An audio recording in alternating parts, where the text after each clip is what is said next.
ඉතින් යාළුවනේ වියට්නාම් වගේ රටකට අඩු මුදලකට යන්න ඔයාලත් කැමතිද? එහෙනම් බලන්න මේ වීඩියෝ එක. ලංකාවේ ඉඳලා වියට්නාම් වල එයා ටිකට්ස් අඩුම සිටි එක තමයි හො චි මින් සිටි. ඉතින් ඔයාලටත් පුළුවන් හො චි මින් සිටි වලට ට්‍රැවල් කරන්න. එයා ඒෂියා ෆ්ලයිට් එකේ යනවනම් ඕගොල්ලන්ට හුඟක් අඩු මුදලකට ටිකට් එකක් ගන්න පුළුවන්. අපි ඒකේ කිලෝ 7ක් 20 බෑගේජ් ඒ වගේ අපිට සිලෙක්ට් කරලා දාගන්න පුළුවන්. ඉතින් ඔයාලා try කරලා බලන්න. සම්පූර්ණ වියදම රුපියල් 2,10,000කට වගේ ඔයාලට හො චි මින් සිටි වල දවස් 4ක් ඉඳලා එන්න පුළුවන්. ඉතින් ඔයාලා try කරලා බලන්න. හො චි මින් සිටි වල බෙන්ටා මාකට් එක. මේකේ බඩු හරිම ලාභයි. හැම දෙයක්ම වගේ තියෙනවා අපිට ගන්න. කෑම චාටි try කරලා බලන්න පුළුවන්. විවිධ හරිම රසවත් කෑම චාටි තියෙනවා. ඉතින් ඔයාලා try කරලා බලන්න. බෙන්ටා නයිට් මාකට් එක පටන් ගන්නේ හවස 5ට. හවස 5 ඉඳන් රෑ 10 වෙනකන් අපිට shopping කරන්න පුළුවන්. කෑම චාති කන්න පුළුවන්. ඉතින් හැම දෙයක්ම වගේ මේ මාකට් එකේ තියෙනවා. හරිම ලස්සනයි, හරි පිරිසිදුයි. ඒ වගේ මිනිස්සුත් ඉතින් හරි හොඳයි. එක එක ජාතියේ කෑම වර්ග තියෙනවා. ඒව රස බලන්න පුළුවන්.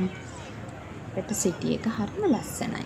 මේ වගේ චූටි බබාලා ඉතින් සෙල්ලම් කරනවා, විනෝද වෙනවා. එයාලා හරි සන්තෝෂෙන් ඉන්නේ. ඉතින් අපිටත් හැම තැනකම ඇවිදින්න පුළුවන්. රෑට කියලා ඉතින් එහෙම බය වෙන්න දෙයක් නැහැ. හැමෝම වගේ රෑට මේ වගේ ෆන්ක්ෂන් තියෙනවා. ඒවට යනවා. ඉතින් විනෝදෙන් කාලය ගත කරනවා. වියට්නාම් ගිහිල්ලා හො චි මින් සිටි වලට ගිහිල්ලා ලොකු මුදලක් වියදම් කරන්නේ නැතුව මේ වගේ අලුත් රටක් බලලා, ලස්සන රටක් බලලා, අලුත් කෑම ජාති වල රස විඳලා ගොඩක් ඉතින් අඩු මුදලකින් යන්න පුළුවන් බජට් ටුවර් එකක් යන්න පුළුවන් ඉතින් වියට්නාම් වලට.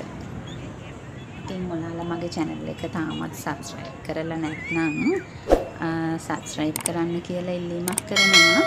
ඔයාලට එතකොට මම දාන වීඩියෝස් බලන්න පුළුවන්.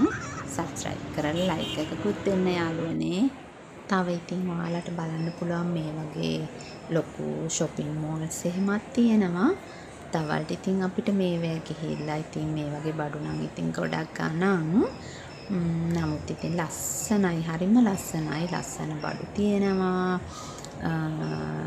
හැමදේම තියෙනවා. ඇඳුම් තියෙනවා, shoes තියෙනවා, watch තියෙනවා, hand bags තියෙනවා. ඒ වගේ හැම දෙයක්ම ඉතින් තියෙනවා. අපිට ඉතින් මේවෙන් උනත් බඩු ගන්න පුළුවන්. නමුත් ඉතින් මේ වගේ නම් ගොඩක් බඩු ගණන් බජට් එකට අනුව වියදම හදා ගන්න පුළුවන්.